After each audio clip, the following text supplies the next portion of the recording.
Olá pessoas, como estão? Hoje eu quero mostrar a vocês como é que eu faço a rega das minhas suculentas. Podem observar que eu tenho algumas aqui. A gente vê vários tutoriais ensinando você a regar sua suculenta com a seringa ou coisa parecida. Só que assim, gente, para quem tem uma ou duas suculentas, tá ótimo, perfeito, dá para fazer isso. No meu caso, fica até impossível eu fazer desse jeito, certo? Então, hoje eu vou mostrar a vocês que eu utilizo um regador para regar as suculentas. Observe. E uma coisa que é muito importante, geralmente eu faço essa rega quando o substrato ele está totalmente seco, certo? Por que, Paula, quando está totalmente seco? Porque isso vai evitar que você consiga melar sua suculenta. O que é melar?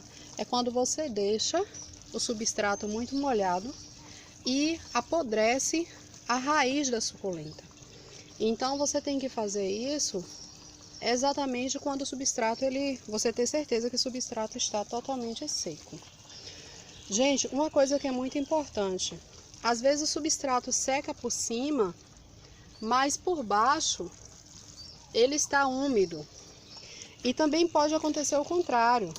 Às vezes ele está úmido por cima porque você faz a rega errada, tá? Sem ter a certeza de que encharcou. Aí às vezes ele está úmido por cima e por baixo está seco. E aí você mata a sua suculenta de sede, porque algumas pessoas orientam, por exemplo, você regar apenas uma vez na semana. A gente tem que levar em consideração que o ambiente que a gente está é diferente daquele que fez o videozinho e postou. Então, há ambientes em que o sol bate com mais força, que você deixa a sua suculenta num local mais ensolarado.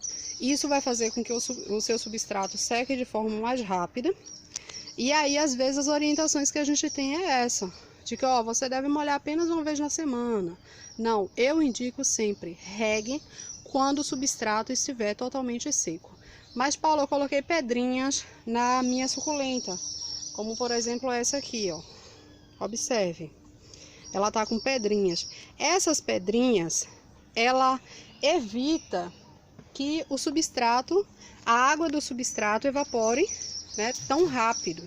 Então ela conserva mais a umidade da planta. Diante disso, eu sugiro que vocês peguem um palitinho de dente, insira no substrato e você vai observar. Geralmente acontece da seguinte forma: quando o palito de dente está úmido, significa que a terra está úmida. Se você tirou o palito de dente e você viu que ele está totalmente seco, isso significa que a terra que está na vasilha da sua suculenta está seca. Esse lado de cá pega um pouco mais de sombra do que aquele lado que eu mostrei para vocês. Então, observem, eu molhei esse lado, mas aqui eu não molhei e nem vou molhar. Por quê? Porque eu sei que esse substrato ainda está um pouco úmido. Então, desse lado não vai ver rega por agora, certo? Eu vou observar amanhã, se amanhã vai estar seco, provavelmente vai, porque hoje o sol está forte. Aí, se tiver seco amanhã, aí sim eu faço a rega amanhã. Uma outra coisa, algumas pessoas orientam você fazer a rega pela manhã ou pela tarde. É interessante